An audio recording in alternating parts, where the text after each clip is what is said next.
Bonjour la famille, jaajëf sama gars yi, welcome to the Mat My Video. On est là pour faire le FAQ hashtag 3 numéro 3. Donc j'en avais fait deux autres après quel Holko sur le petit i en haut.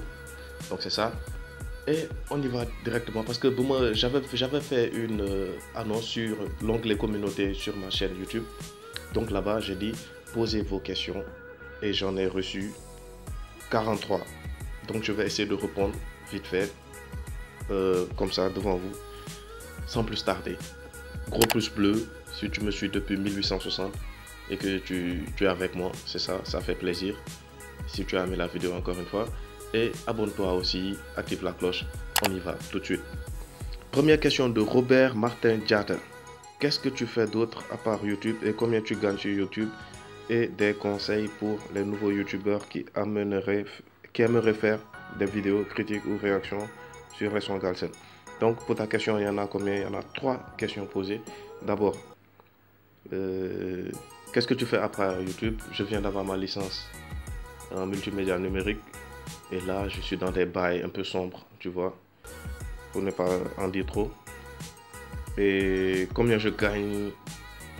Bon, là je gagne pas énormément, juste de quoi faire quoi encore, de quoi grignoter quoi, pas manger ça, mais grignoter quoi, c'est ce qu'on gagne.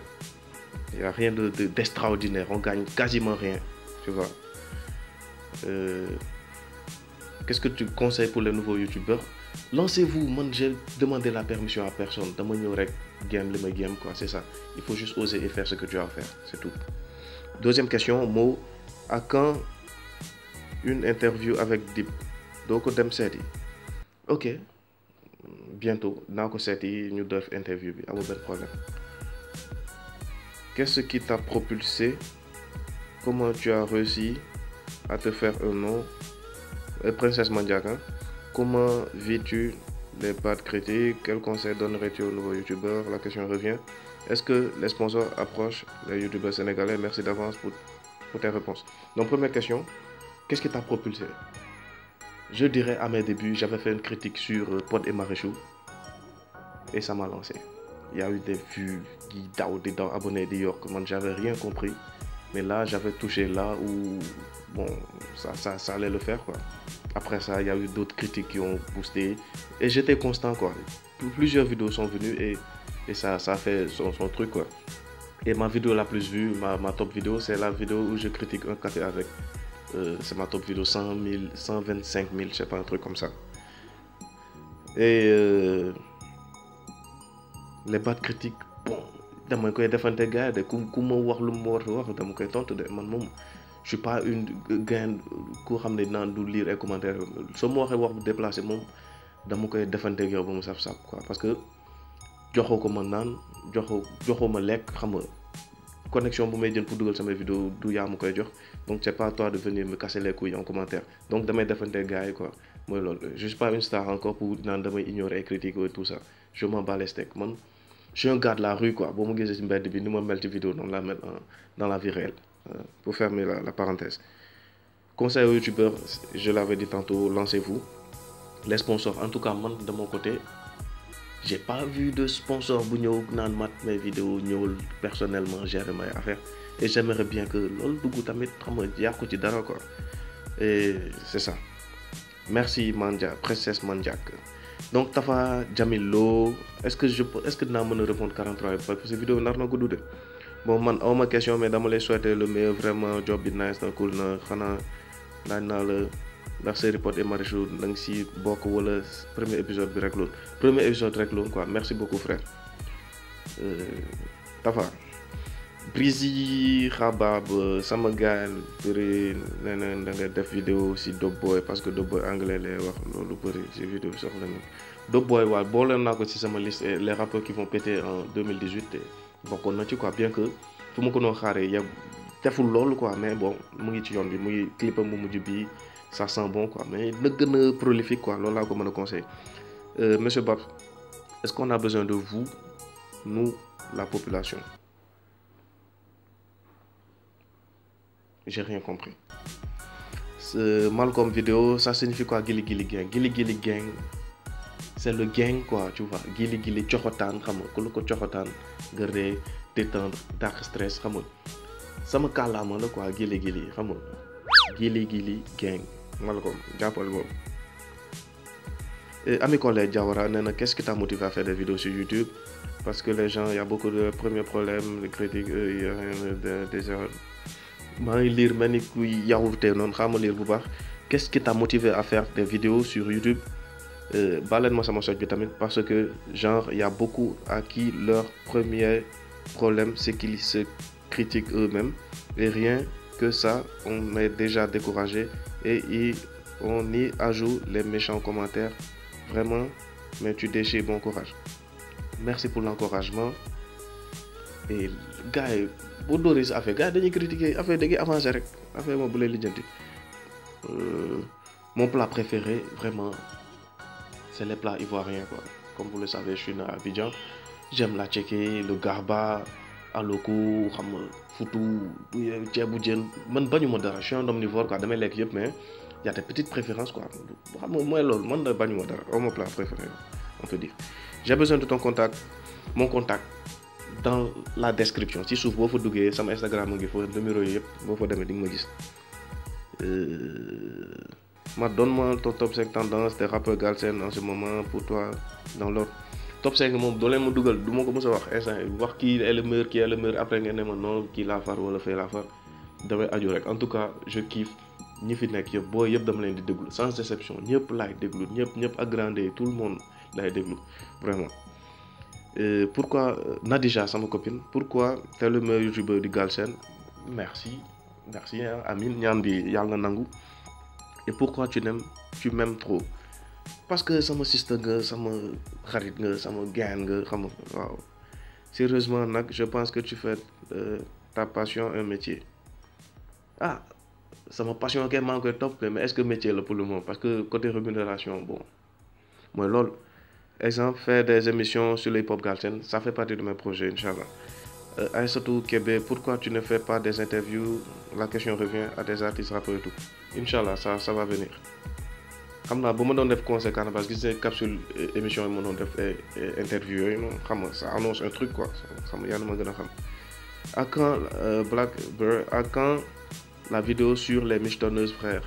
Je trouve que ça fait waaw michetonneuses comme Ibra TV pourquoi pas man moom on me limite quoi on me limite je peux tout faire.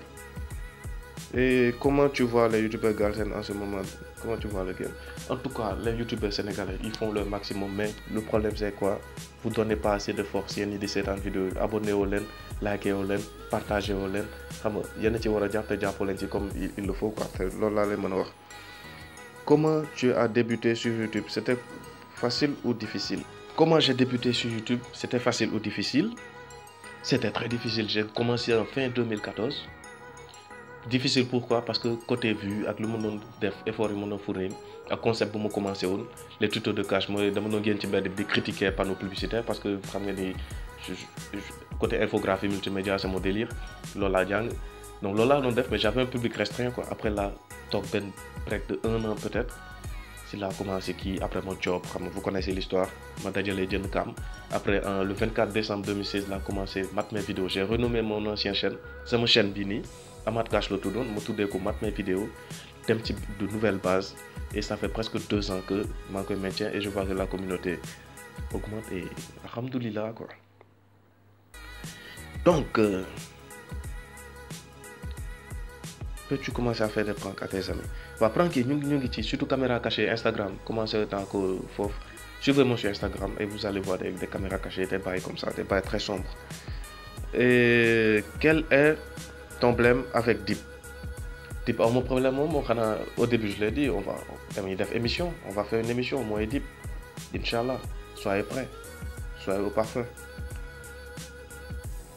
Tu peux critiquer Macky Sall xanaa da nga bëgg ñu tëjlu ma jamais au plus grand jamais et à l'occasion suivez la vidéo que j'ai fait sur Macky Sall mooy population bu ñu leen doon wax sur le petit i là pour ñu poser question Macky Sall après c'est intéressant ngeen seetaan ko. Et qu'est-ce que t'as poussé à te lancer sur YouTube et qu'est-ce que tu faisais avant? Qu'est-ce qui m'a poussé à faire YouTube? Tontu naa ko ci FAQ yi njëkk yi répétition rek lay nekk de genre j'étais là ak sama machine bi ma jékki saa play webcam tourner benn publicité Lipton après ma posté ko je suis rentré sur YouTube ma gis benn bouton bu ñu mettre en ligne j'ai mis la vidéo après ma gis ay youtubeurs ay Mr V yooyu laa ñun laa njëkk a xam ay Normand Cyprien Whoop Gang ma seetaan gars yi ma gis gars yi lu ñu def cool na de pourquoi pas ma tey ma lancer benn délire quoi te j'ai vu que foofu y a beaucoup de palettes de youtubeurs y a Thibaut InShape pour xam affaire musculation lay def keneen ak keneen ma gis ay youtubeuses beauté ma ne pourquoi pas man ma lancer ci affaire de graphisme yooyu noonu xool panneau publicitaire di ko critiquer loolu laa commencé après ma découvrir ay affaire de critique et affaire yooyu noonu ci ay gaana yi affaire yooyu noonu après je suis lancé là-dedans et j'ai vu que ça a pris et alhamdoulilah et on essaie de diversifier notre palette c'est ça donc caméra cachée waaw wax naa ko sànq mu ngi ci biir parle-nous de Lil Pump et de Lil Peep moo jox la lan cours historique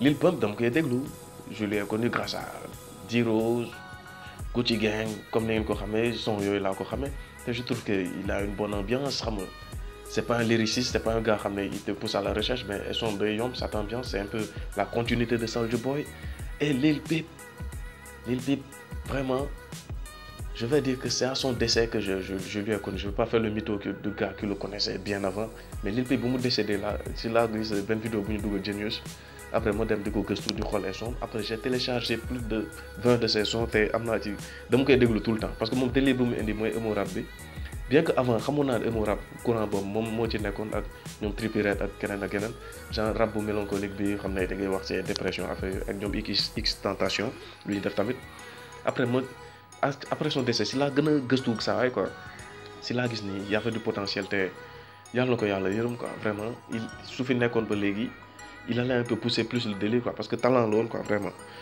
Est-ce que tu nous souhaites joyeux anniversaire waaw bien sûr joyeux anniversaire Khadim Ndiaye pourquoi pas nga def duo ak yeneen youtubeurs yi tamit yow xanaa yow da nga réer tamit Gaye Modou ñaata collaboration la def ak youtubeurs yi maa ëppalee lu ma def collaboration fii Sénégal avec des youtubeurs donc li nga laaj ni mooy loolu. Samuel Wiskit avant tout force à toi tu fais du bon travail je suis un youtubeur mais vraiment je ne sais pas comment m'y prendre s'il te plaît tu peux m'aider viens inbox Instagram ñu discuter amul problème te j'ai donné plusieurs conseils affaire il faut se lancer rek affaire bu xaar kenn tu gagnes combien sur YouTube wax naa ko. Je gagne quasiment rien. Pourquoi tu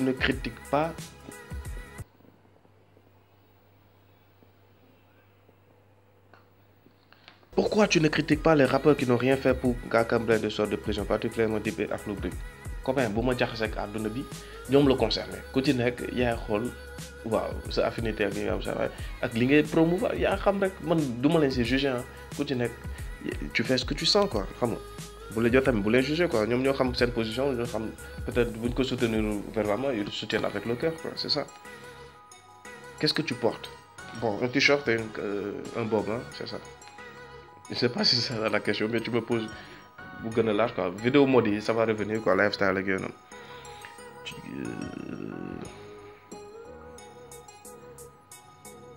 Est-ce que je peux te poser une question? C'est ça ma question. Doing a good job. Merci frère depuis Canada ñu ngi béggee. Pourquoi pas faire des interviews avec des artistes rappeurs comme gars yi ñaanal leen ma rek su ma duggee peut-être en télé ak tout ça ma am sama émission bopp ak affaire yooyu noonu et pourquoi pas ça ma commencé ko ci sama chaîne bi et Dip Doundou Guiss laay invité sama premier invité ci sama chaîne YouTube moom lay doon quoi après ñu teg xam nga yaa ma gën a xam ok donc c'est juste ça il y a eu beaucoup de questions dont j'ai pas répondu parce que affaire dafa bëri quoi bëgguma vidéo bi gudd fii ngeen ennuyé tout ça donc c'est juste ça. Merci les gars d'avoir suivi cette vidéo. Si vous avez kiffé, lâchez un gros pouce bleu, partagez la vidéo, tu vois, donnez de la force. Objectif 100 000 abonnés, moi je me trophée 100 000 filles, je suis ci ginnaaw. Yéen a ci mën a jàpp quoi loolu réaliser wu. Donc merci beaucoup. Je vous kiffe. Buvez de l'eau. À la prochaine. Gili gili. Merci.